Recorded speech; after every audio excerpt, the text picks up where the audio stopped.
¿Cómo?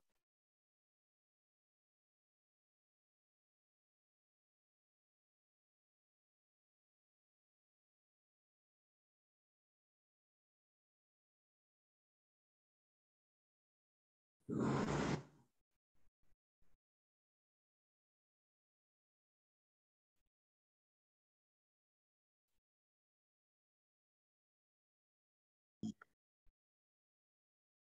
buenas tardes.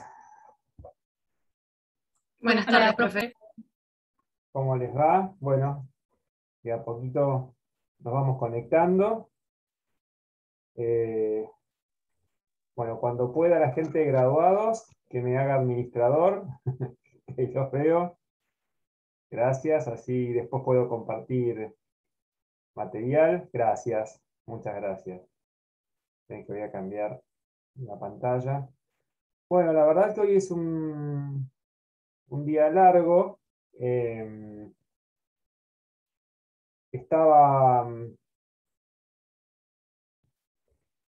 Estábamos hoy, como les había comentado, en esta jornada que, bueno, hay varios compañeros de ustedes que están siguiéndola, esta jornada de Derecho Ambiental que organizó el Colegio de Abogados de Rafaela. De hecho, recién estaba exponiendo la doctora Aida Kemmermacher de Carlucci, que hoy por descontado que todos saben quién es Aida, porque saben que es una de las principales eh, participantes en el proyecto que en definitiva terminó siendo el Código Civil y Comercial actual. Es reconocidísima por su obra en Derecho de Familia, fue ministra de la Suprema Corte de Justicia de Mendoza, pero por sobre todo es una referente a nivel nacional e internacional en todo el campo del derecho. Y la verdad que cada vez que la veo me da una alegría ver gente con esa frescura, porque cuando uno la trata es un amigo, es llana para sus exposiciones, sus conceptos, pero es una persona formadísima. Y justamente estaba exponiendo sobre género y medio ambiente. Y la verdad que estaba siendo muy crítica, porque decía que al final estamos cayendo en estereotipos cuando queremos cargar tanto las tintas sobre un lado u otro. La verdad que un placer escucharla, pero bueno, mi compromiso hoy es académico, es con mis alumnos, con el grado, pero bueno, trataré en la próxima clase por ahí de compartir, si lo tengo al alcance, un PowerPoint donde explicaba las implicancias de la actual ley de educación ambiental recientemente sancionada. Pero además de ella, expuso Pablo Lorenzetti, bueno, expuso José Saín, nuestro compañero de cátedra. Tienen que escuchar cómo lo presentaban a José, porque realmente es un profesional de proyección nacional. José Saín expuso sobre la cuestión de las regulaciones de honorarios en causas ambientales, obviamente con una visión crítica porque es abogado litigante y sostiene con razón que no siempre se ve reflejada en la regulación el largo trabajo que hace el abogado en esas causas, insisto, estructurales. Después Pablo Lorenzetti habló de cuestiones procesales que tienen que ver con lo que vamos a ver en la clase de hoy, legitimación, que es lo que estaba previsto en nuestro organigrama. Y también, por ejemplo, habló la doctora Catalano, que es una camarista federal salteña, que habló sobre delitos ambientales, que también lo vamos a ver más adelante en la cursada. Si ya estuvieron estudiando el organigrama, en la segunda parte vamos a ver delitos verdes, que nos van a hablar la doctora Gabriela García Minela y Ariel Genovese, que ellos trabajan en el fuero penal, en el Ministerio Público, y bueno, están muy actualizados con todo lo que son los distintos proyectos de reforma al Código Penal, donde se está tipificando el llamado delito verde. Así que lo que viene en el resto o en todo lo que nos queda de la cursada va a ser de tremenda actualidad, porque como les he dicho, es propio de la dinámica de la materia. Escuchaba hacía un rato que estaban hablando del fallo Catan, que es el que vimos en la clase pasada, y más allá de que lo vemos en el grado, es también reflejo de lo que se ve en el posgrado y en las especializaciones, porque son hitos en el derecho. Y justamente tenía que ver con la legitimación. Y José Saín hacía un comentario que comparto, y lo tomo como posta para el tema de la clase de hoy, que uno no solamente le tiene que exigir al juez que tenga un enfoque audaz en materia ambiental. Y hablaba justamente del caso Catán, de jueces como el doctor Garcés Funes, que con pocos elementos construyó una sentencia ejemplar. Pero rescataba a Alberto Catán, que como abogado fue el que hizo la propuesta adecuada.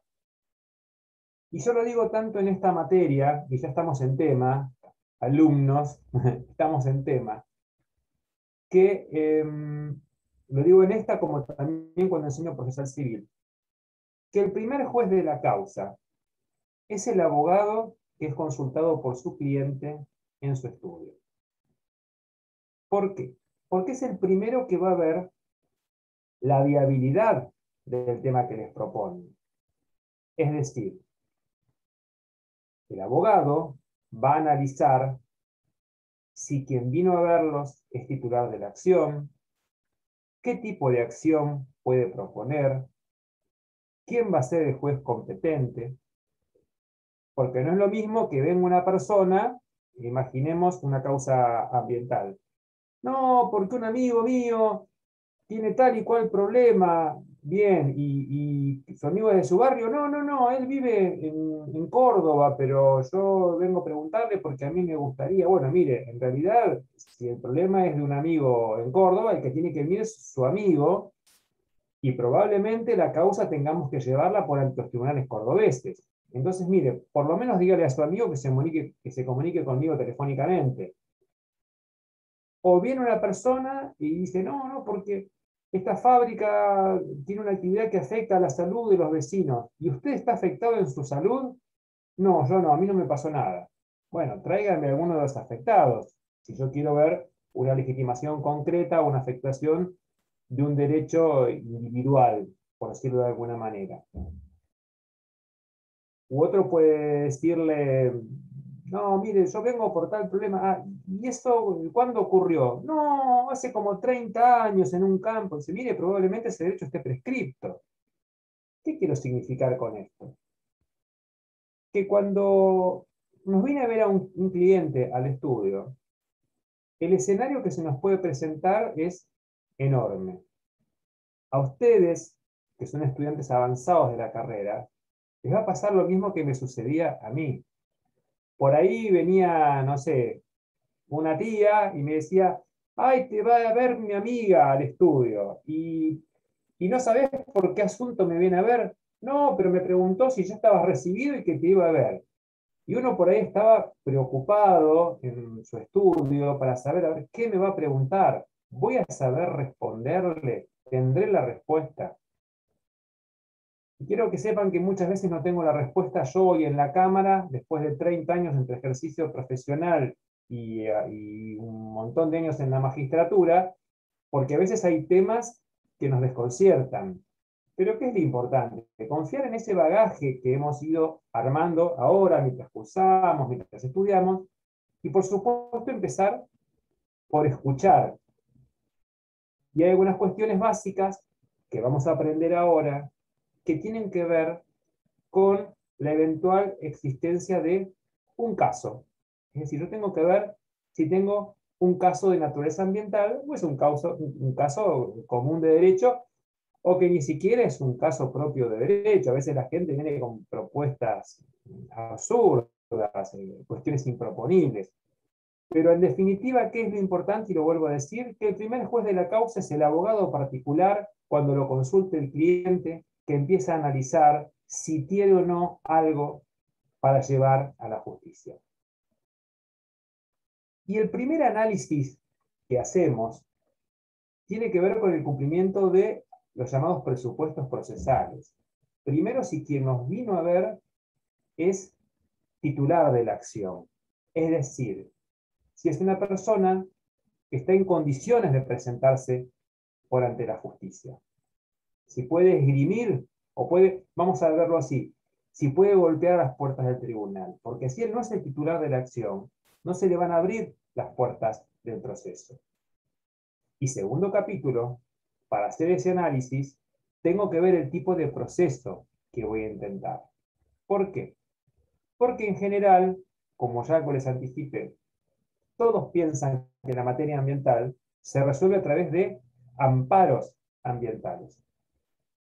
Y como bien dice el artículo 43 de la Constitución y su correlato el 28 de la provincia de Buenos Aires, y vamos a ver que lo mismo dicen las leyes especiales, la ley 11723 de la provincia de Buenos Aires y la 25765, que es la ley general del ambiente en Nación, que se podría interponer acción expedita de amparo siempre y cuando no haya otra vía más idónea.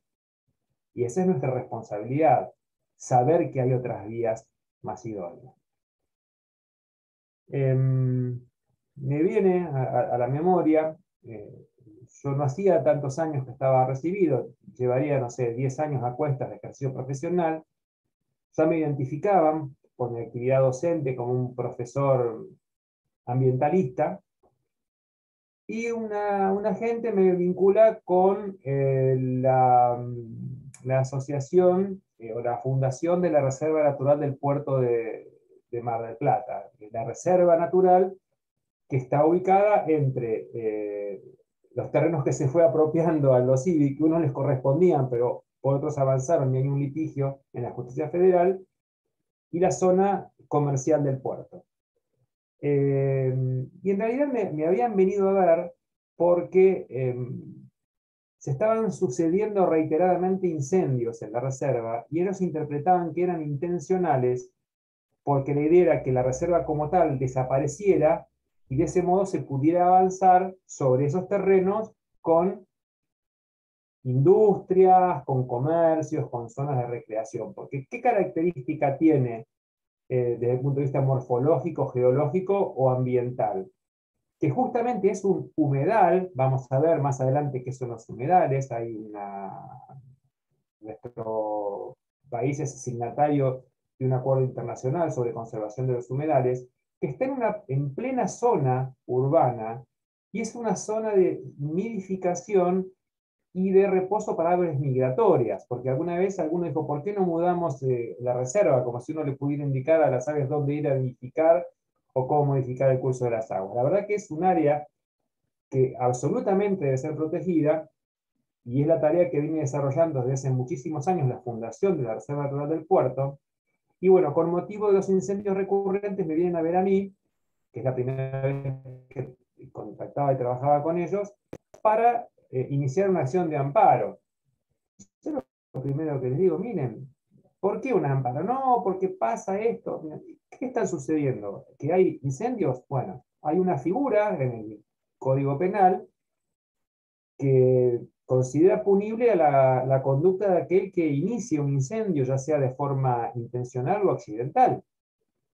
Es una herramienta que por ahí recuerdan por haberlo visto en Penal 2, en Penal Parte Especial, o por ahí porque han leído los diarios de lo que ocurre todos los veranos cuando se inician fuegos accidental o intencionalmente en los bosques en el sur, en las sierras cordobesas, etcétera, etcétera, que siempre andan buscando un responsable, que si terminan detenidos o no, etcétera, etcétera.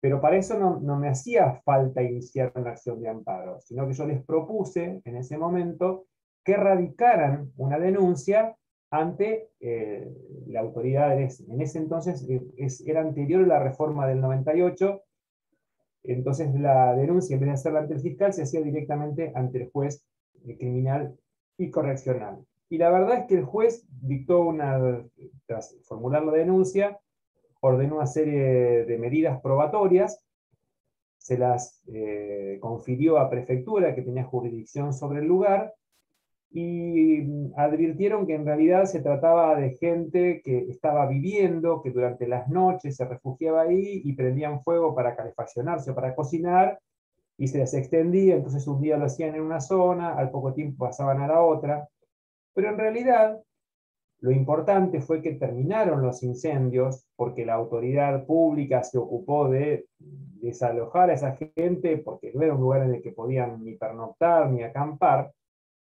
Pero por sobre todas las cosas, lo importante como mensaje en esta clase, en el día de hoy, es advertir que no solamente la acción de amparo es una figura eficiente. Entonces, ¿de qué vamos a hablar hoy? De titularidad de la acción o de legitimación, que es una de las primeras cosas que debemos analizar. En el campus, les comparto un momentito y salgo porque no es un Power, sino que hay solamente un cuadrito, un material que lo pueden ir visualizando mientras hacemos la clase. Fíjense, al tratar la bolilla 3, después del fallo de Catán, que vimos la clase pasada, hay un punto que dice, bueno, legitimación, que corresponde al punto séptimo de la bolilla, que al abrirlo, bueno, hay una fotografía de un libro que está disponible en la biblioteca de la facultad, que es producto de las jornadas de investigadores que se hacen desde hace muchos años. Esto es de la época en que se hacían impresos, que hay un artículo interesante que desarrolla el tema, no simplemente para que tengan una visión bibliográfica, pero aquí un pequeño esquema donde reitero lo que dice el punto séptimo de la bolilla, para ver las distintas alternativas o posturas que se han ocurrido sobre el tema. Yo para explicarlo, en general, lo sigo a Bustamante Alsina, un civilista, pero que en general ha escrito mucho sobre medio ambiente, y nos resulta fácil de interpretar, porque también insisto en esto, el perfil del abogado que egresa de las facultades de Derecho de la Argentina es eminentemente civilista, porque tenemos 6 civiles, dos materias procedimentales civiles, más 2 prácticas civiles, y administrativo tenemos una materia. Bueno, penal un poco más, tenemos penal 1, 2, procesal penal y una práctica. Por laboral, previsional, por más que hagamos fuerza, lo troncal es la mirada civil y comercial en nuestra formación. Entonces me valgo de esas pautas para que nos sea más rápidamente asequible, aunque no dejo de deslizar una crítica respecto al modo que tenemos de ver el derecho como si lo civil fuera madre. Sí corresponde aclarar que en general en materia procedimental todas las normas de rito, cuando se trate de lagunas o de cuestiones no resueltas, remiten al ordenamiento procesal civil y comercial como norma supletoria. Y eso, bueno, un poco marca la tendencia o el modo o la mirada del legislador o del jurista sobre el sistema de derecho en Argentina. Bueno, ¿qué es lo que quiero contarles hoy? Hay distintos modos de ejercer la protección del medio ambiente. Bustamante Alsina nos propone como primera opción lo que él llama el apoderamiento de instancias públicas. Esto que suena tan rimbombante tiene su origen en el sistema de derecho y las democracias escandinavas, porque es ahí donde nace la figura del ombudsman, que después decanta en el derecho inglés y después termina recepcionándose también en el derecho latino. En su origen era una figura, una persona de raigambre parlamentaria, al que se lo dotaba o se le confería la titularidad de la acción cuando se tratara de cuestiones en las que estuviera comprometido el orden público. Entonces, en esos casos, el titular de la acción es, en estos casos, en el ejemplo que cito de los países escandinavos, una figura propia del derecho parlamentario. Después en el Commonwealth sucede lo mismo. Y nosotros la vemos en general representada por figuras autónomas, pero derivadas de designaciones del Ejecutivo. Y hay distintas instancias. Tenemos Defensor Público de la Nación, que es un cargo que en este momento está vacante. Hay una Defensoría Pública u Ombudsman de la provincia, que ese sí está ejerciéndose. Y casos insólitos como el de la ciudad de Mar del Plata, donde es un cuerpo colegiado, que en realidad normativamente debería ser uno, un titular secundado por dos, pero como no se pusieron de acuerdo en quién iba a ser el titular y quiénes los que lo secundaban, tienen los tres la titularidad de la acción. Pero en todos los casos, su competencia está asignada por la norma que los creó. Pero en definitiva, ¿qué es lo importante? Que en algunos casos la titularidad de las acciones está conferida a un órgano, vamos a decir, de naturaleza estatal. Y hago una pausa. Recordemos una vez más el texto del artículo 43 de la Constitución Nacional, donde, palabras más, palabras menos, ¿qué dice? Que toda persona puede intentar acción expedita de amparo, etcétera, etcétera, y en la última oración, ¿qué dice? Que podrá interponer esta acción el primero que nombra el ombudsman o defensor del pueblo, luego habla de las organizaciones no gubernamentales y el afectado. Entonces, esta figura que viene del derecho europeo anglosajón encuentra su reflejo en el derecho argentino y está expresamente reconocida en nuestra Constitución, y lo está en el orden nacional como también en el orden provincial. Pero es uno de los titulares de la acción, no el único. Luego Bustamante Alsina habla de la acción popular.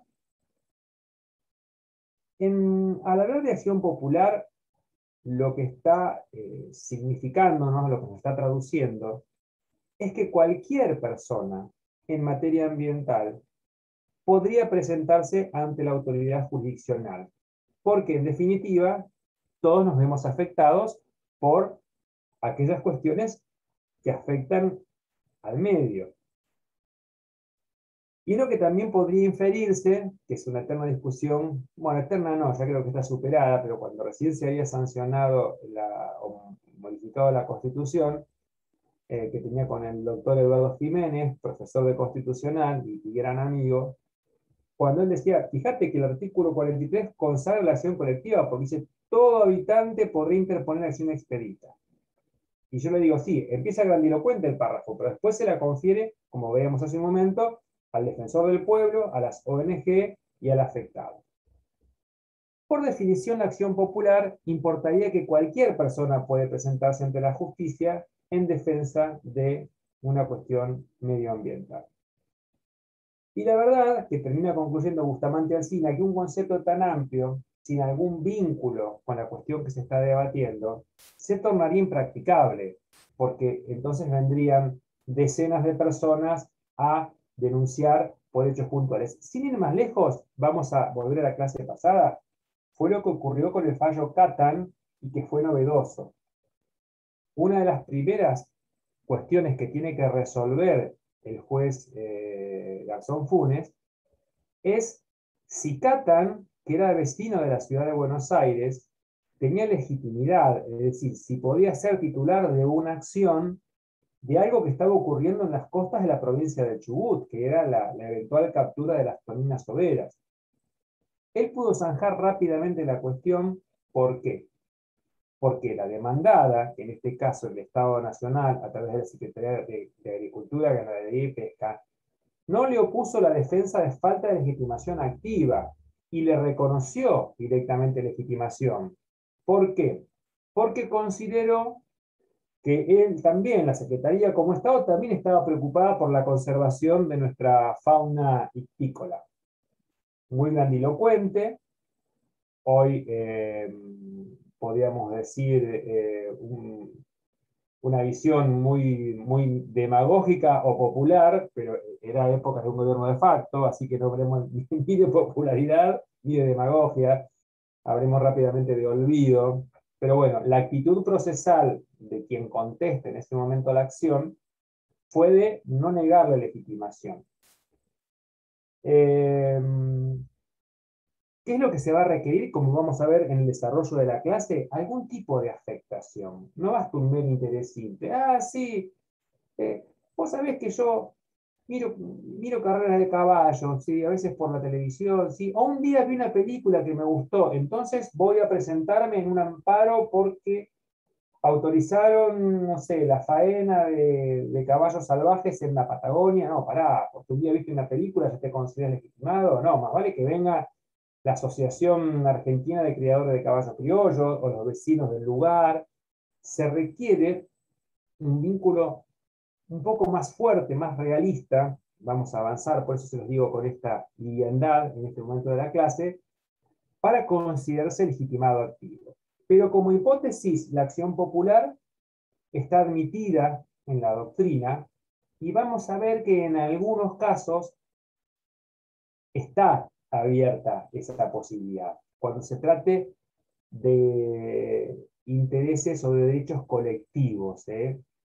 Nadie va a negar que si se está afectando la pureza del aire en nuestra ciudad, cualquier vecino de la ciudad va a tener legitimación, pero por lo menos voy a acreditar que soy vecino o que soy turista de Mar del Plata.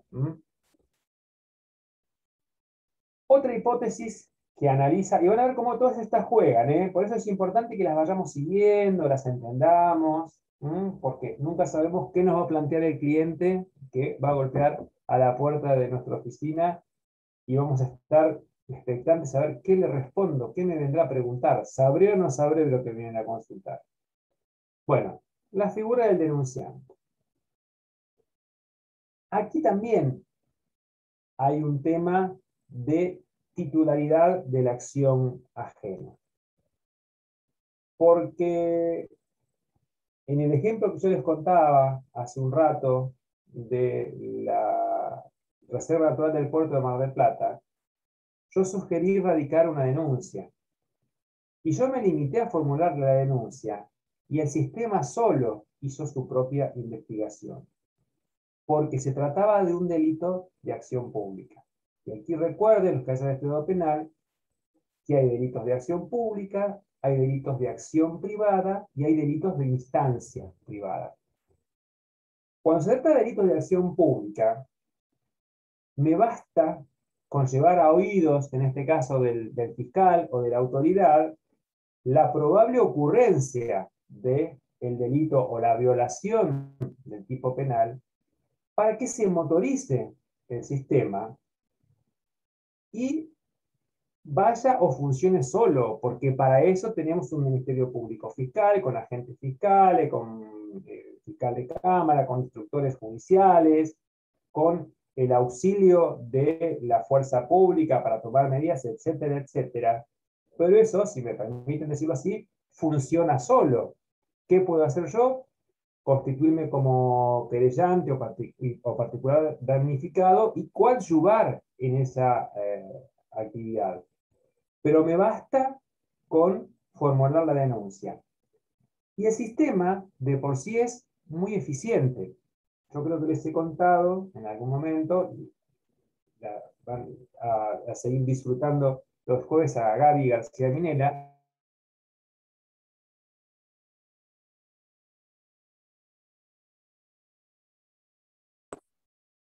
¿Te trabó en presión? Me vuelven locos, porque Sí, ¿me va profe, siguiendo? Puede se le... repetir, por favor. Sí, recién se le cortó. Ahí volvió. Ahí volví. Bueno, perdónenme, Sí, sí. porque teniendo acá la figura, pierdo la imagen, entonces veo demasiada la pantalla. ¿Me están escuchando bien ahora? Sí, sí. Bueno. ¿Qué empezamos? ¿Desde buenas tardes o más acá? No iba a No, contar. lo de la doctora García Mirela, ¿no? Bueno, justamente les comentaba, para ver cómo funciona la figura del denunciante o el rol del agente fiscal, que Gabriela, en su función en el Ministerio Público, fue secretaria durante muchos años de la Fiscalía que tenía competencia en delitos ambientales. y trabajaba muchísimo, y justamente a veces se quejaba, aunque tiene un enorme compromiso, y la queja era solamente para reírnos un poco de a veces de la cantidad de trabajo que tenemos y que no se nota, decía, porque claro, miren, realizan la denuncia y tengo que hacer toda la investigación yo. En cambio, cuando lo hacen en sede civil o en sede administrativa, es el propio interesado el que tiene que instar la acción, recolectar la información. Pero claro, ante la probable comisión de un delito, el sistema funciona solo y se instruye solo. Parece una respuesta y una solución muy generosa, pero lo que debemos interpretar es que no tenemos tipificado un delito ambiental o delito ecológico. Hay una obra interesante para todos aquellos, y debe haber muchos entre ustedes que tengan inclinación hacia el derecho penal y hayan abordado esta materia solamente porque ahora se ha tornado en obligatoria. Pero hay una vieja obra de un autor que se llama Lipster, que está en la bibliografía, que hablaba del delito ecológico. Pero hoy, por ejemplo, se está tratando en el proyecto más firme de reforma del Código Penal, donde se incluirían varios artículos en el Código Penal, es el proyecto de Borinsky, un juez penal. Pero también el doctor Baigún, otro penalista reconocido, doctrinal en materia penal, ha escrito muchísimo sobre delitos ambientales.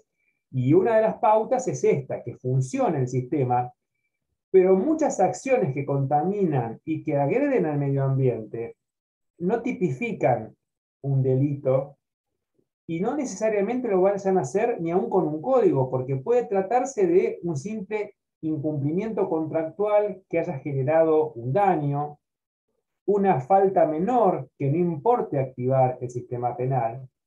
Entonces, la figura del agente fiscal o la del denunciante puede darnos respuesta para un sector de las problemáticas ambientales, pero nunca va a ser abarcativa del total, porque no siempre la contaminación importa la comisión de un delito, eso ténganlo en cuenta. Pero ¿a qué volvemos entonces? A que como una de las alternativas, yo puedo dar respuesta a mi cliente formulando una denuncia cuando considero que se ha cometido un delito. Y voy a ir ante el agente fiscal que corresponda, o ante la Fiscalía General que corresponda en nuestro derecho, acercando los elementos para que sean ellos los que investiguen. Bueno. Abogado, ¿puedo participar? ¿Cómo, perdón? ¿Puedo participar? Sí, claro, por supuesto. Gracias, disculpe la interrupción, es que estoy siguiendo su diálogo en cuestión de que señala que no hay tipificado o no hay un delito o que cumpla los requisitos que esté previsto en algún ordenamiento de tipo penal. Y aquí en México, bueno, quería comentarle que sí, en nuestro Código Penal Federal está tipificado los delitos ambientales. Quisiera compartirle, si usted me permite, un numeral, leerlo a la letra. ¿Sí me lo permite? Claro, con todo gusto. Y después te voy a agregar algo, que nosotros tenemos algunas leyes aisladas, de hecho la semana que viene vamos a verlo, que tienen tipos penales. Se destaca por sobre todo la ley de residuos peligrosos, que es una ley especial que prevé algunos tipos penales, pero no tenemos lo que me estás contando que tienen en México, así que te agradezco mucho tu colaboración y contanos, por favor. Adelante. Sí, gracias, maestro, por el espacio. Bueno, este lo prevé el Código Penal Federal porque cada entidad federativa aquí, de las 32, tiene pues sus propios delitos, ¿no? Por ejemplo, en Tlaxcala, que es la universidad en donde yo estudio, está tipificado el incesto, ¿no? Que es, no sé, las relaciones sexuales entre parientes consanguíneos está tipificado como delito, en otros estados no. Pero el Código Penal Federal sí abraza o sí contempla estos delitos ambientales, ¿no? Puse el ejemplo por las diferencias que puede haber entre estado y estado. Pero cuando se trata de delitos ambientales, el código son de fuero federal, ¿no? Así se le llama. El título es el título 25, que tiene por nombre Delitos contra el Ambiente y la Gestión Ambiental. Fue un título adicionado inicialmente de 1996 y está con la denominación, lo pueden encontrar en el Diario Oficial de la Federación con la fecha 6/02/2002. Y dice así, artículo 414. Se impondrá pena de 1 a 9 años de prisión y de 300 a 3.000 días de multa al que ilícitamente o sin aplicar las medidas de prevención o seguridad realice actividades de producción, almacenamiento, tráfico, importación o exportación de transporte, abandono, desecho, descarga o realice cualquier otra actividad con sustancias consideradas peligrosas por sus características corrosivas, reactivas, explosivas, tóxicas, inflamables, radioactivas u otras análogas, lo ordene o autorice que cause un daño a los recursos naturales, a la flora, a la fauna, a los ecosistemas, a la calidad del agua, al suelo, al subsuelo o al ambiente.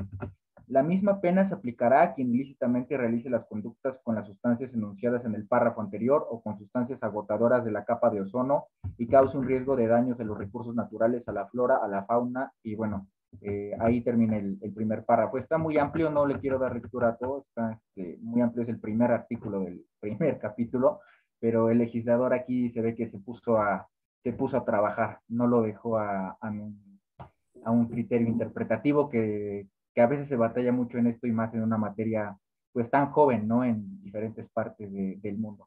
Sería cuanto, abogado. Gracias por la intervención. Bueno, no, muchas gracias, Tomás, y además ahora sí me permito entonces algo, yo no conocía la redacción y me deja la inquietud, así que seguramente al final de la clase voy a googlear la figura o el tipo penal en México.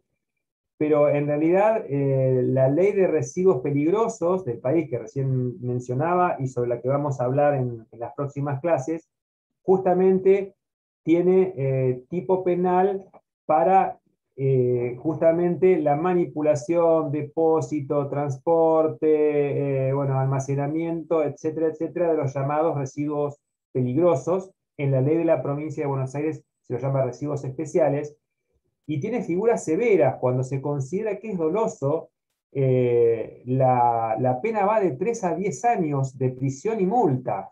No está especificada la multa, que me sorprende cómo lo redactan en tu país por días. Habla de simplemente una multa. Y la figura está muy atemperada en la ley de residuos peligrosos cuando se trata de un delito que se cometa de manera culposa. Yo no sé si en México usan los mismos conceptos, pero acá se considera delito doloso el que se comete con la intención o con la representación necesaria de que podía ocurrir una contaminación. Y se considera culposo cuando se hace por negligencia, impericia, etcétera, etcétera. En cuyo caso la escala es inferior, es de creo que 2 meses a 2 años, es decir, es un delito excarcelable. Pero el problema que tenemos es que es una ley especial y todos estamos abogando porque sea incorporada en el Código Penal por una cuestión sistemática. Pero lo que va a estar muy interesante, como les decía, es que vamos a tener una clase porque lo que se está debatiendo hoy en el Congreso es una materia que conocen muy bien los integrantes de perfil penalista de la cátedra. Así que genial por tu aporte, Tomás, que nos ilustra. Les cuento a los alumnos acá del país que tenemos una figura equivalente en la ley de residuos peligrosos y vamos a abordarlo, pero bueno, lo interesante es eso. Como bien decía nuestro compañero de México, la materia es tan nueva que se van construyendo respuestas. Y muchas veces las respuestas se van construyendo desde los tribunales, que por ahí se ven obligados los jueces a aplicar la justicia aún con herramientas de las cuales carecen. Que fue lo que vimos con el caso Catán la semana pasada, cuando les hablé de los precedentes Siri y Cot de la Corte Suprema de Justicia de la Nación, allá por 1950, 1960, y lo vamos a ver en un rato al final de la clase con la causa Alavi, donde la Corte termina regulando principios rectores para las llamadas acciones de clase, sobre las que vamos a hablar ahora en un momento. Pero bueno, para ir haciendo un breve raconto y ordenarnos, ¿qué es lo que habíamos visto hasta ahora siguiendo el cuadrito que nos proponía Bustamante Alsina? El apoderamiento de instancias públicas, que es la titularidad de la acción en cabeza del defensor del pueblo, la acción popular, cuando cualquier individuo puede presentarse ante la justicia a pedir por una acción ambiental. La figura del denunciante, que es la que estamos analizando, que requiere como presupuesto la existencia de un tipo penal. Y acá me aparece una palabrita que habla de litisconsorcio. Esto también es importante que ustedes lo evalúen cuando los venga a ver el cliente. Y no solo en acciones ambientales, sino en otras alternativas que puedan darse en el ejercicio profesional. La figura del litisconsorcio tiene que ver con... disculpen un segundito. Tiene que ver con una figura típica del derecho procesal. Yo estimo que prácticamente todos deben haber dado procesal civil, pero por lo menos lo vieron en elementos, no, algunos me dicen que no, pero en elementos de actuación profesional tienen que haber tenido una aproximación al tema, se las simplifico. Uno siempre imagina el litigio, el proceso, el juicio, como una acción de A contra B. Y la verdad es que puede haber pluralidad de actores o puede haber pluralidad de demandados. O puede haber a la vez pluralidad tanto de actores como de demandados.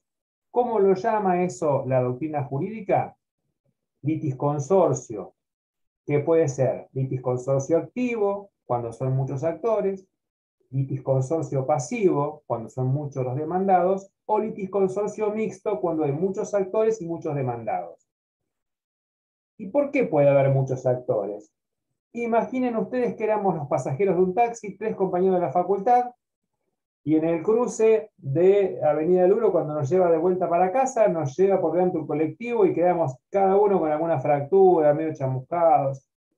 Entonces, en lugar de cada uno y de haber un abogado distinto y que cada uno haga su acción, decimos, che, ¿por qué no vamos a ver a nuestro compañero tal que se recibió rápido que nos atienda? Y él dice, hago una sola acción, porque el hecho que tengo que probar es uno solo, el hecho. Independientemente de que reclame. Uno porque se fracturó un brazo, otro porque tuvo una contusión, y otro simplemente porque tuvo una conmoción pasajera o un daño psíquico que ahora no se quiere subir a un taxi nunca más en su vida. Es decir, el reclamo individual puede variar, pero yo puedo tener un litisconsorcio activo porque reúno a 3 personas con un interés igual. ¿Y qué es lo importante de eso? Que haga un solo proceso y no 3 juicios. Y fíjense que yo en ese caso, que era tercero transportado en un taxi, puedo demandar al chofer del colectivo que nos embistió cruzando el semáforo en rojo. Y además del chofer que cometió una falta a título personal, puedo también demandar al propietario del colectivo. ¿Ven? Y también puedo demandar al chofer del taxi porque yo soy un tercero transportado y él tenía que garantizarme mi indemnidad, independientemente que él después tenga una acción de regreso contra el colectivo. Pero yo como tercero transportado puedo hacerlo. Y voy a traer al juicio a la compañía aseguradora del colectivo y también a la del taxista. Que tengo 5 demandados en un juicio común y corriente, derivado de una acción de tránsito. Eso es un litisconsorcio. No solamente es usual, sino que hasta es conveniente. ¿Ustedes recuerdan que al final de la clase del miércoles pasado yo les hablé de la causa Almada con Copetro, que era aquella en el que en el polo petroquímico de La Plata, un vecino, Almada, y después otros, habían hecho reclamos individuales por la contaminación que producía esa planta que procesaba. Sí, Tomás, dale, adelante. Hablar. No, maestro, es que, bueno, me da pena interrumpirlo. Si usted termine su idea. No, le haces más llevadero la clase. Aparte nos encanta tu tono, nos enriquece eso, siempre. Bienvenido. Gracias, gracias, maestro. Ay, se me fue la idea. Bueno, ustedes también tienen un acento bastante padre. Me gusta mucho escucharlos. Se escucha muy padre, pero yo creo que si lo imito, pues ni imitándolo me saldría bien. Y pues no.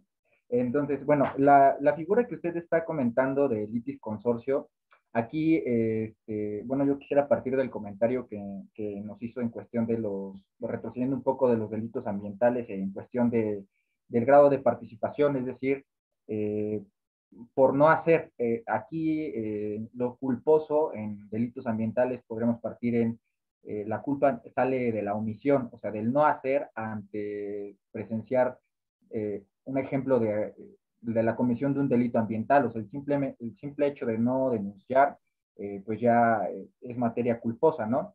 En cuestión del litis consorcio, pues podría poner un ejemplo del despacho en donde me permiten estar haciendo mis prácticas.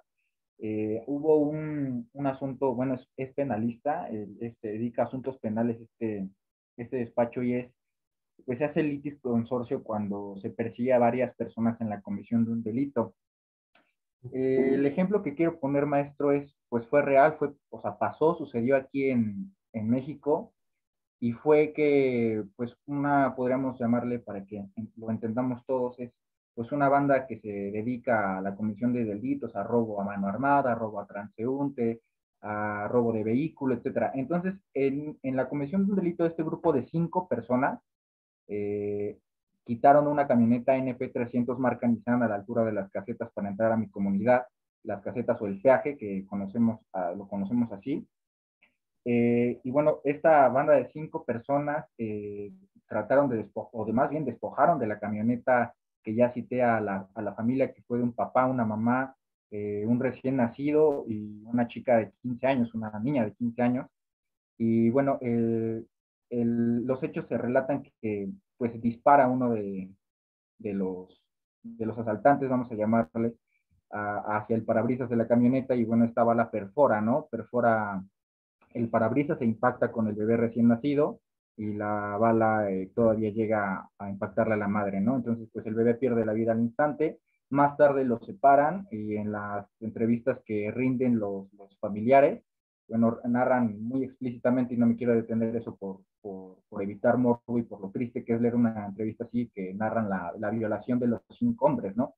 A la menor de 15 años, a la esposa, y bueno, ¿no? Para no hacer la historia larga, pues cuando se sigue la línea de investigación, a ellos los vieron porque cuando cometieron esa conducta delictiva, en ese momento, eh, fue una mujer, un agente de investigación la que pidió acceso a la carpeta para pedir permiso a un juez federal para poder intervenir las líneas de telecomunicación, es decir, duplicar la línea telefónica para poder estar escuchando lo que hablaban estas personas, porque además de cometer pues violación, lesión, robaron sus pertenencias, pero pues siguieron ocupando los celulares que robaron. Entonces, pues se persigue en un solo acto, en una sola acción delictiva a muchas personas. O sea, se denunció no solamente a una persona, sino se persiguieron a 5 personas en un mismo asunto, pero se derivó su responsabilidad de acuerdo al nivel de participación, porque al término pues de este triste litigio, al menor le dieron 20 años, al que sigue le dieron 35 años, otro le dieron 50 años de prisión, pero buscó el procedimiento abreviado. Bueno, yo le cuento y les comparto esto porque, pues, lastimosamente aquí en México, pues es cuna de penalistas por la situación que vive el país en cuestiones delictivas, y pues eso también pasa muy frecuentemente en cuestión de la persecución del delito, se siguen líneas de investigación a más de una persona, casi nunca es sola, y eso Sí, pero aquí también existen esas figuras, Tomás. Yo, sin ser mi especialidad en derecho penal, te puedo decir que cuando hay delitos premeditados, acá se habla de una asociación ilícita, cuando se requiere el concurso de 3 personas o más. Pero también cuando los delitos aberrantes, como el que nos contás, se hacen por varias personas, aún sin premeditación, se considera un agravante y es el típico delito agravado por realizarse en poblado o en despoblado y en banda, que agrava el tipo penal. Es decir, la pluralidad de actores, ya sea en el sistema penal o en el sistema civil, o justamente en el que quiero presentarles, que es ambiental, permite la pluralidad de partes, y a lo que yo quería llevarlos en materia ambiental, justamente, es que no solamente es una situación que puede darse, sino que a veces es interesante procurarla como tal. Porque ante una hipótesis quizás de una empresa que está contaminando en mi barrio, si a mí me viene a ver un cliente, o me hubiera ocurrido a mí, ahora que ya pasó agua bajo el puente y hemos crecido todos al amparo de fallos como el que les citaba de Almada con Copetro, si a mí me venía a ver solamente Almada, yo podía iniciar la acción. Pero ustedes, ¿qué harían naturalmente? Le podrían preguntar, señora Almada, ¿y usted es el único vecino del barrio que se ve afectado? No, el vecino de la casa tal y mi compadre. ¿Y por qué no me los trae a todos? Esto persigue un doble propósito. Desde un punto de vista profesional, y ustedes quieren tener varios clientes, les interesa desde el punto de vista económico, porque si llevan varias acciones adelante y consiguen indemnizaciones, van a tener mejores regulaciones de honorarios, y es un modo lícito de procurarse la clientela, invitar a todos de un modo honorable a que los vengan a ver a su estudio. No es que voy a salir a presionarlos, ni voy a hacer publicidad. Tiene amigos, tiene familiares en la misma condición, los reúno. ¿Y por qué es importante? Porque la pluralidad de personas afectadas también hace a la trascendencia del litigio. E inclusive podemos especular con que va a ser diferente la reacción del demandado. Si viene una persona a título individual que considera que su menoscabo a la salud representa 100.000 pesos y le llega la demanda a la empresa poderosa, llega una demanda, 100.000 pesos, un vecino se la da a su abogado y dice, ¿qué hago?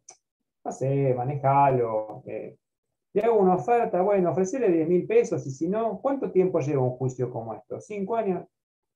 Ocupate.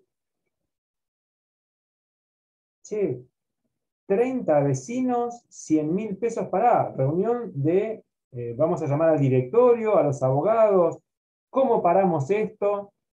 ¿Cómo lo manejamos? Y ustedes dicen, ¿la estoy presionando? No, simplemente hice un litisconsorcio activo porque logré mayor representatividad.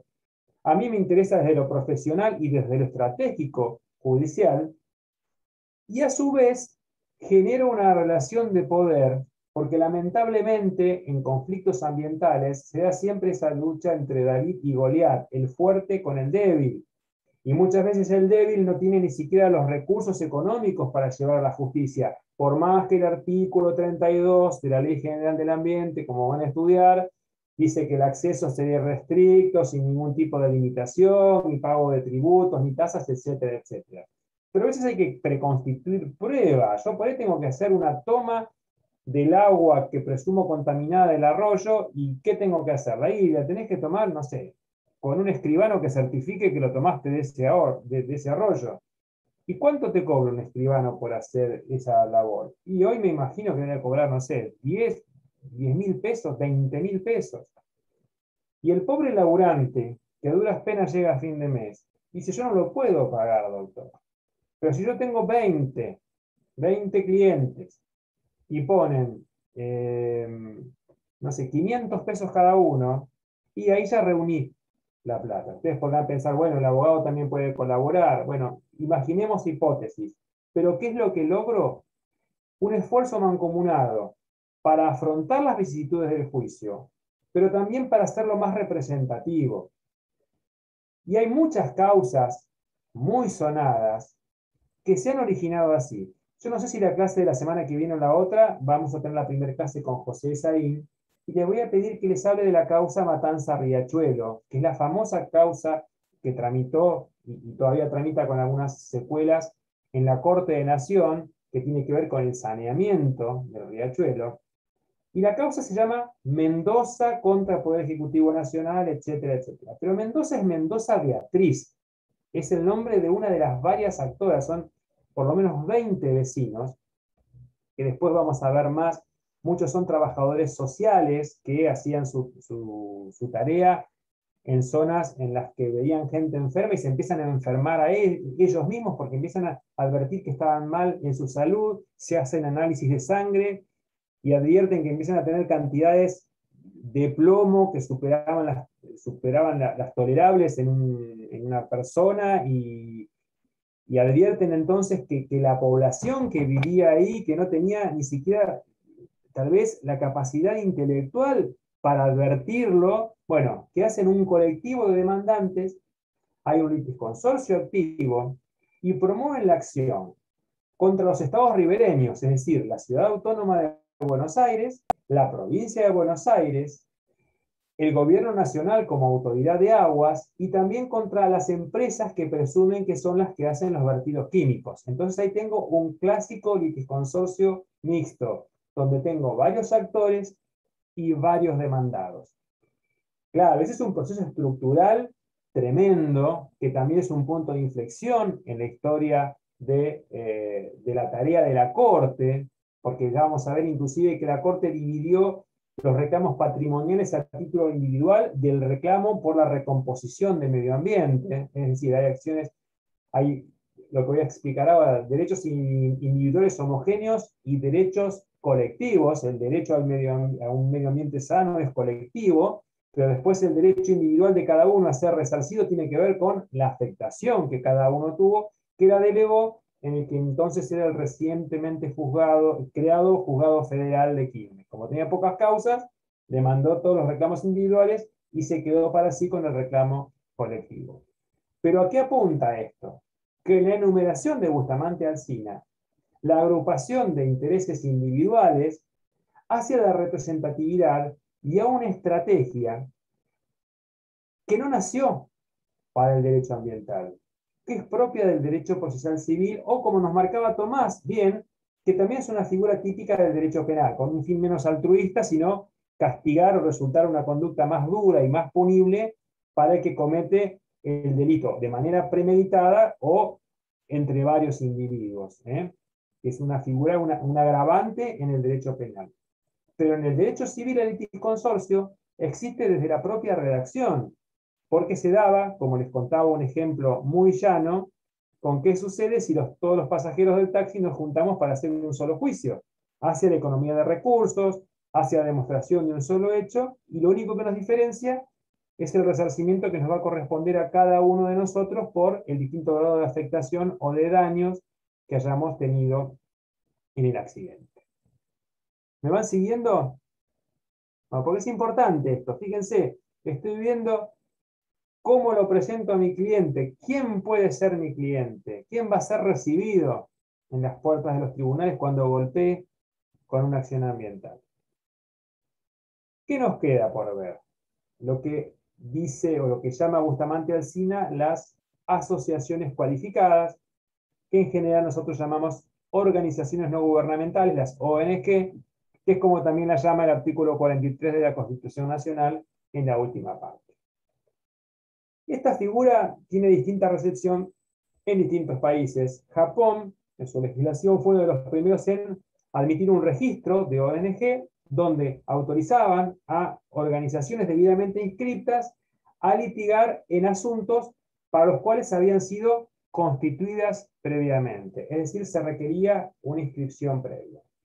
Por supuesto, tuvieron en el derecho anglosajón, en todo el Commonwealth, gran difusión, pero paulatinamente se les fue reconociendo derechos, y fundamentalmente en lo que nos interesa a nosotros de una manera contundente, a partir de su reconocimiento en la Carta Magna, como recién les decía, en el artículo 43.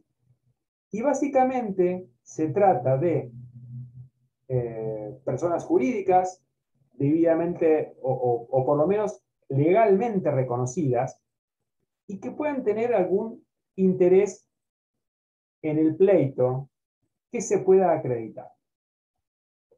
Imaginémonos, por ejemplo, que una empresa decide pavimentar el bosque Peralta Ramos, que si alguno vive por el bosque, dice, yo vivo en una calle que siempre que llueve es intransitable, todos contentos, pero resulta que en el plan de obras esa empresa va a sacar muchísimos árboles.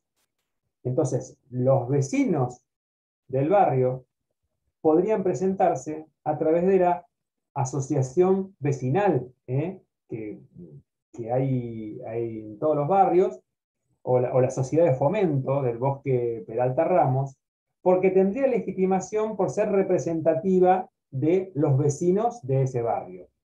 No podría hacerlo, por ejemplo, la sociedad de fomento del barrio San Carlos, acá pegado al puerto. ¿Por qué? Porque ellos no tienen nada que ver con los bosques con el bosque de Peralta Ramos. Podrán tener injerencia o en alguna acción que se haga contra las harineras del puerto, porque cuando sopla el viento sur y abren sus depósitos hay olores nauseabundos e intolerables, pero eso le corresponde a la sociedad de fomento del barrio San Carlos porque tiene una afectación. Esto tiene que ver con el lugar, con el terruño. Pero ¿con qué nos encontramos en nuestra jurisprudencia? Con algunas que son muy representativas, como la Fundación Vida Silvestre. Uno la ve habitualmente, pero ¿qué pasa? En su objeto social o en su accionar está justamente el cuidado de las especies, del medio. Entonces es usual encontrarlas. FARN, la Fundación Ambiente y Recursos Naturales, que tanto les invito a que la sigan y que visiten su página. ¿Podría tener legitimación para presentarse o intentar alguna acción de inconstitucionalidad? Porque en definitiva su objeto es la protección del medio ambiente, es una asociación de naturaleza jurídica, pero que apunta a la protección del medio ambiente. Vamos a ver, más avanzados en la cursada, que hay varias acciones que tienen lugar en la Patagonia, donde quien se presenta es la Asociación de Abogados Ambientalistas de la Patagonia. Se juntaron 4 o 5 locos, dicho con cariño, locos los admiro y los respeto muchísimo, abogados con inquietudes, conformaron una ONG de neto perfil jurídico, porque son abogados, pero dirigida a la protección del medio ambiente en la Patagonia, y se les reconoce legitimación. De hecho, la principal acción que se está intentando contra el desarrollo de las represas sobre el río Santa Cruz, la principal acción de amparo la iniciaron la Asociación de Abogados Ambientalistas de la Patagonia. Y hay otra que también inició Banco de Bosques, que es otra ONG que persigue otro objetivo, pero como en definitiva sí van a afectar bosques nativos, se le había reconocido legitimidad, pero avanzó más la otra acción. Es como que la acción de los abogados ambientalistas de la Patagonia absorbió a la siguiente, y en definitiva, ¿qué es lo que importa? Que la Corte de Nación le reconoció la legitimación activa, que es lo que nos importa. Entonces, en resumen, ¿quiénes tienen también legitimación? Las ONG, cuando en su objeto social o por su incumbencia puedan demostrar un interés en la cuestión que se debate. Dicho de otro modo, la Asociación de Vecinos del Barrio San Carlos no podrá presentarse como actor en una acción donde se vea afectada la tala de bosques nativos en la provincia de Salta, porque no hay un vínculo, pero sí podría hacerlo Banco de Bosques, ¿entienden? Siempre, que es lo que va a analizar el juez, que haya una vinculación entre su objeto social, que esté debidamente inscrita, es decir, que tenga personería jurídica como asociación, como fundación, como lo que fuere, y se hará análisis en el caso concreto. ¿Y qué nos queda por ver en la clasificación que nos propone Bustamante Alsina? Con lo que no voy a agotar la clase de hoy porque nos va a quedar un capítulo hermoso abierto, que son las llamadas acciones de clase o por clase de personas, que tiene un enorme desarrollo. Yo miren, estaba pensando, estaba ordenando la biblioteca, que yo siempre les traigo libros, Justicia Colectiva, de Ricardo Lorenzetti, Teoría de la Decisión Judicial, ando justo con Lorenzetti encima. Este es el libro que siempre se había prometido enseñarles, que es el manual de las titulares de Derecho Ambiental de la UBA, que es un libro muy económico. La verdad que me fijé creo que comprándolo por Mercado Libre, es un libro importante, sale algo de 3.000 pesos, porque realmente es una edición económica, sale casi como una novela, un libro común. Es Porque un manual libro- bastante barato. Es un manual bastante barato, vale 3.100 pesos, creo, con envío y todo. ¿Quién está hablando ahí? Juan, ¿Eh? acá, yo. No, no, pero a ver, yo te veo porque me puse de pie. ¿Quién Recién es? me ¿Juan sumo, Manuel? estaba terminando la otra. Genio. Bueno, Juan Manuel, estoy feliz de la vida, vos, y también había a Paloma González, que estaba conectada al curso. Yo dejé la locución al final de la exposición de Ida Kemmelmacher porque tenía que venir acá. Yo Pero terminé de ver, terminé mitad, vi un poco de las dos, te estaba escuchando, pero estaba con la cosa de fondo, me pareció muy interesante. bueno, me quedo muy contento porque por ahí en la clase que viene, después por ahí te pregunto por privado porque no pude verlo Néstor Caferata, que lo quiero mucho y no sé lo que habló, no sé si habrá quedado grabado. Pero bueno, genial. Mirá, te lo Juan resumo Manuel, porque lo pero vamos a ver. Habló de los nuevos principios que incorpora la Corte, que no están tipificados o que no están como en el derecho positivo, y habló de todo eso. Y dio una explicación bastante ardua. Así que, y muy bueno, interesante. él habla del ambiente como sujeto de derecho. Claro, y que cambiar la postura antropocentrista, una postura social respecto del tema y cómo la cambiando los paradigmas y todo eso fue como un poco el resumen de lo que estoy diciendo. Y más profundo. Igual, lo más trascendente que vi, porque yo lo anuncié cuando empecé la clase, Aida Kemmelmacher de Carlucci, cuando la presentaba a Lorenzetti y le hablaba de la amistad y del afecto, que es una relación de ida y vuelta, excepto en el matrimonio. Me encantó que una de las autoras de talla más grandes en materia de derecho de la familia haga esa broma en una jornada. Pero bueno, más allá de la chanza, volvamos a la clase de hoy, cuando les hablaba de bibliografía que tanto les debía. ¿Y por qué apunto a esto? Porque se viene escribiendo mucho, y realmente debe ser así, sobre sobre acciones de clase o procesos colectivos.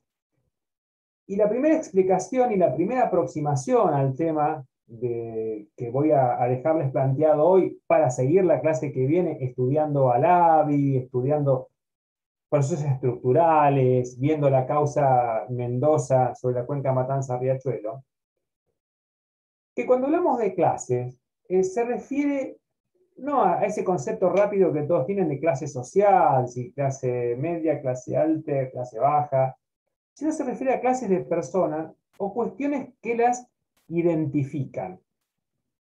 Esta es una figura que se crea también en el derecho norteamericano y hubo un evento, un proceso judicial que fue disparador en doctrina, que fue el del petrolero Exxon Valdez, que a poco de salir de un puerto en Alaska, con destino a California, con toneladas de crudo en sus bodegas,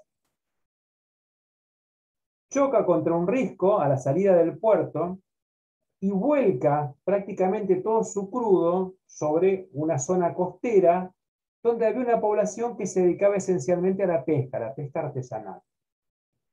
Más allá del tremendo desastre ambiental que generó, alguno de los vecinos, pescadores, inicia rápidamente una acción contra la propietaria del buque, que es la empresa Exxon, eso como la conocemos acá, pero la empresa es la Exxon, y consigue que el tribunal estadual le reconozca en ese momento, porque se estimaba que durante prácticamente 2 años no iban a poder recuperar los niveles de pesca por más tarea de recuperación que se hiciere, le reconoce una indemnización de aproximadamente $150.000 a esa persona.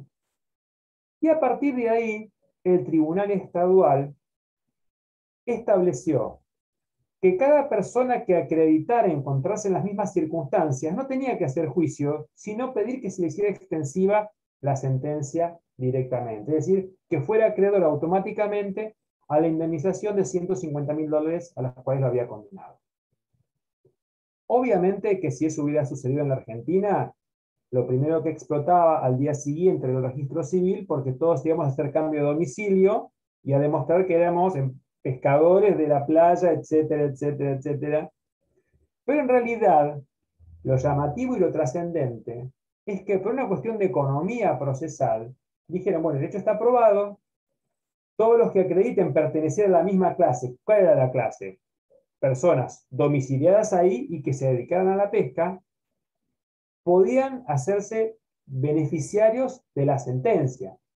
Claro, nos suena fantástico a todos, pero ¿qué pasaba si yo veía, che, pero vos ganabas $150.000 porque sos un vago y salías a pescar 3 veces por semana? Yo que tengo un buque más grande y trabajo todos los días y me sacrifico, hubiera tenido derecho a 300.000. Ah, no, el Tribunal Estadual ya se había pronunciado. U otro, no. Yo en realidad quiero probar que los hechos sucedieron de modo distinto y no solamente quiero que condenen a la Exxon, sino también a la autoridad portuaria que nos dejó salir porque, abro un paréntesis, la anécdota es que hasta 1 hora antes de la salida del buque, el capitán, su segundo y otros más habían estado bebiendo en un bar del puertito del cual salían y la verdad es que estaban todos borrachos. ¿Y qué ocurrió? Cuando se baja el práctico y deja al mando el capitán le cede el mando no al segundo, al tercero o al cuarto, que era el único que estaba sobrio, sin avisarle que había dejado la nave en piloto automático. Entonces, cuando ve que se avecinaba ese risco que estaba señalizado, mientras intenta las maniobras para esquivarlo y no le respondía, hasta que fueron a despertarlo al capitán y le explicó que lo que tenía que desconectar era el piloto automático, se produjo el choque. Es decir, eso tiene que ver con el folclore de la situación, pero que en definitiva también podría haber afectado a la autoridad portuaria. Pero eso no tiene que ver con la acción de clase, sino con la posibilidad de en un solo litigio hacer extensivos los beneficios de esa acción a todos los de, hoy vamos a decirlo así, el colectivo que lo integra. Y la clase que puedo hacer yo puede ser de muy diversos intereses. Imagínense que por una cuestión presupuestaria, el Ministerio de Educación, en conjunto con el rectorado de la Universidad Nacional de Mar del Plata, decide a partir del año que viene cerrar la carrera de Derecho, porque tiene que ser economía. No cierran medicina, no cierran arquitectura, pero dicen, che, hay muchos abogados, no sigamos gastando plata, la cerramos. Podríamos, cada uno de nosotros, a título individual, iniciar una acción, pero en definitiva, todos nosotros, ustedes que están ahí, de ese lado de la pantalla, y yo que estoy acá, pertenecemos a una misma clase, que somos los alumnos y docentes de la Facultad de Derecho Local. Entonces, eso solo nos legitimaría para actuar unidos. Otra clase podría haber sido, no sé, las de que, no sé por qué me vino a la memoria, hubo una época en que estaba prohibido hacer surf.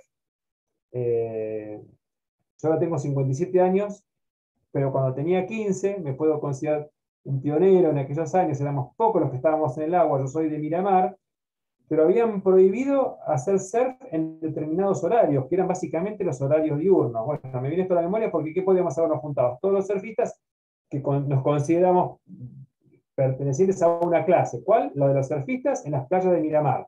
Entonces, hubiéramos intentado una acción de clase porque pertenecemos a ese grupo determinado. Y así podríamos ensayar montones de hipótesis.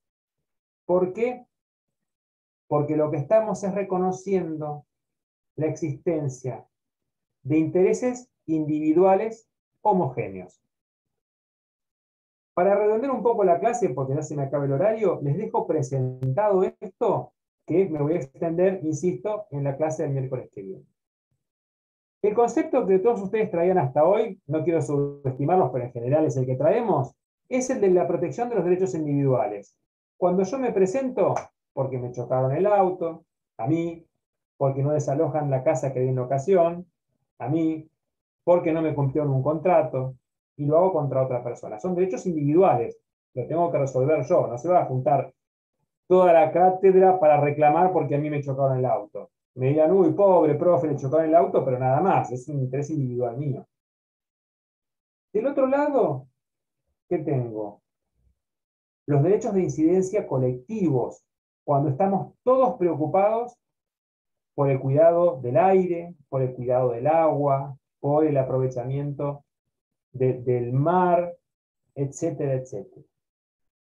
Pero lo que hay en el medio que nos permite accionar y son reconocidos en nuestro derecho son los llamados derechos individuales, porque hacen a cada persona, es decir, cada uno de ustedes a título personal e individual está interesado que siga la oferta académica de la existencia de una facultad de Derecho y que nos podamos recibir, y yo que pueda seguir laburando y dar clases, pero es homogéneo porque todos tenemos lo mismo, es decir, cada uno de ustedes como alumno tiene el mismo derecho que el de al lado. Entonces eso que nos genera una gran representatividad. ¿Y qué es lo que tenemos que acreditar? Que hay un caso y el sistema jurídico nos va a reconocer el derecho. Yo, para que vayamos avanzando, los voy a invitar a que vean un poquito más de material que hoy les liberé. Ahí tengo un análisis de la causa Alavi, que ustedes vieron en Constitucional, que explica cómo son los procesos colectivos hoy en la Argentina, cuáles son los requisitos que deben cumplirse. Pero también voy a extenderme un poco en la obra de Lorenzetti, de Ricardo Lorenzetti, ministro de Corte, sobre los procesos colectivos en general y cómo es el paradigma de la decisión en materia ambiental. ¿Por qué hago tanto hincapié en eso? Porque nos abre la cabeza hacia, como se decía hoy, bueno, Juan Manuel, vos que estuviste asistiendo, al efecto expansivo de las sentencias en materia ambiental. Es decir, cómo vamos de las acciones individuales, que son las que hemos venido aprendiendo, o vamos a ver mayoritariamente en el derecho, a los procesos colectivos, que en general aparecen cuando se ven afectados derechos constitucionales. Pero un poco por la hora y un poco por lo rico del tema, que no lo voy a poder agotar en 5 minutos, lo dejo para la clase que viene. Yo les agradezco mucho la participación, la paciencia.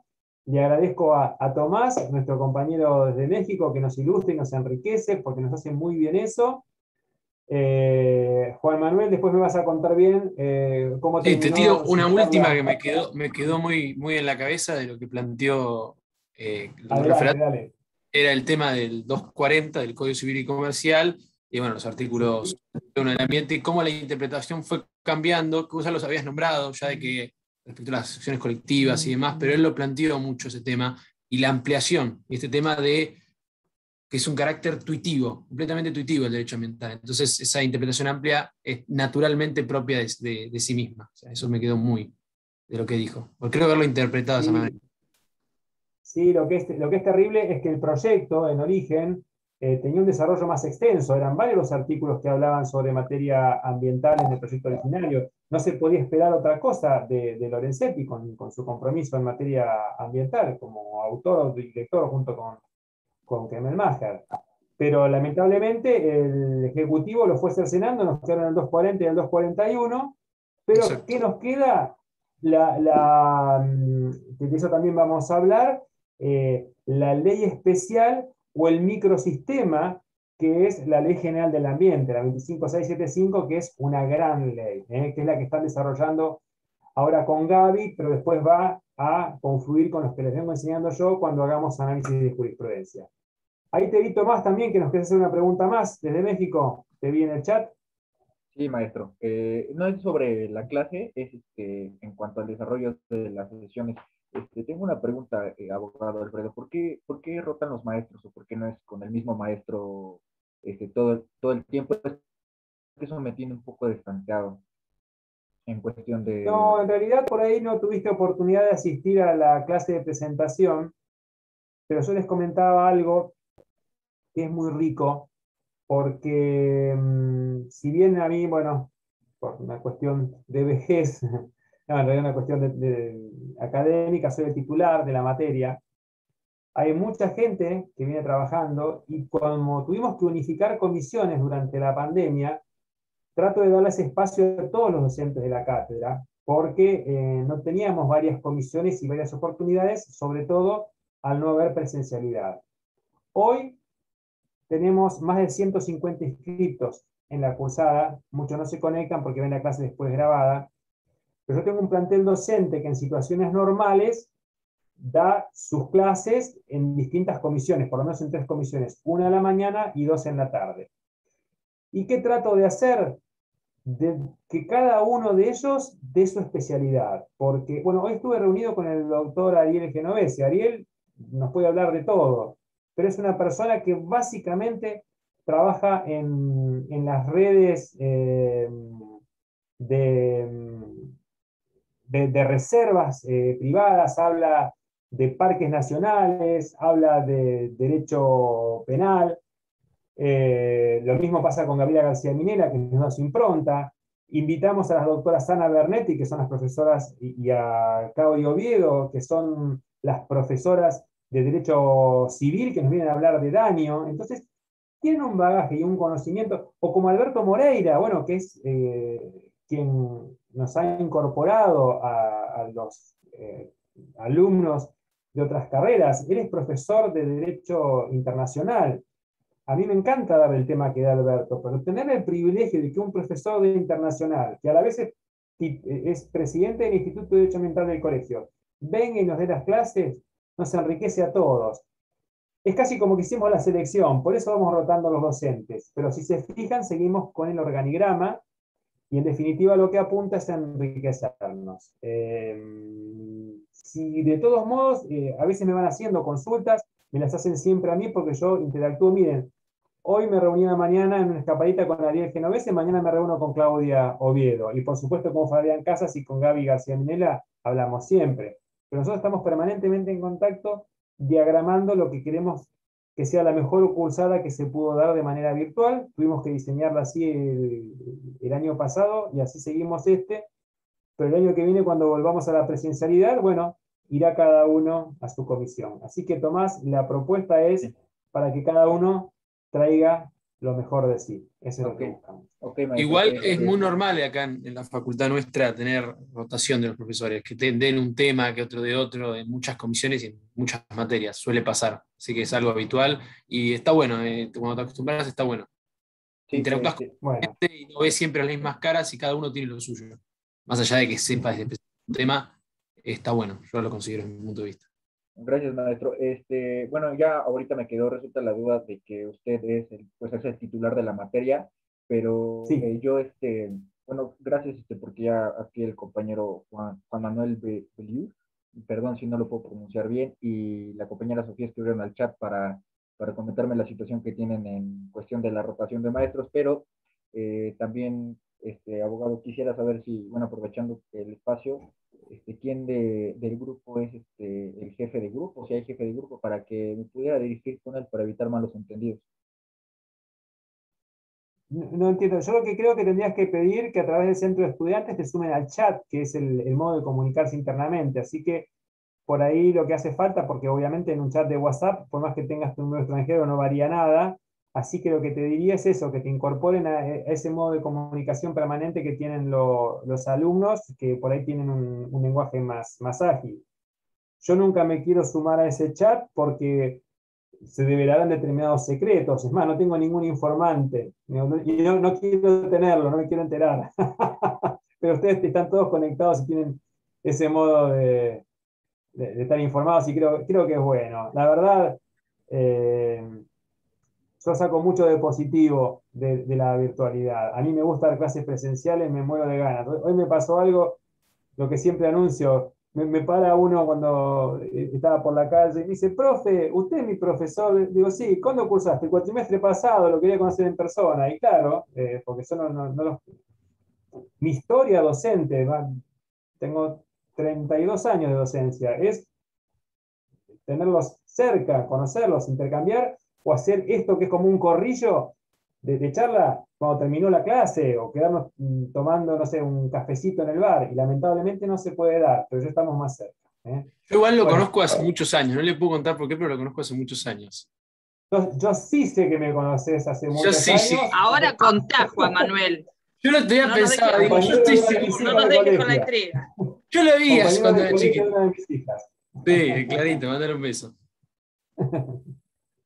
Sí, aparte lo conozco a tu papá, obviamente. Tu papá también fue alumno mío, lo que me hace sentir más viejo todavía. Yo estoy con segunda generación de alumnos. Terrible esto. Bueno, gente, seguimos la semana que viene. Mañana tienen clases con Gaby, ¿eh? Gracias.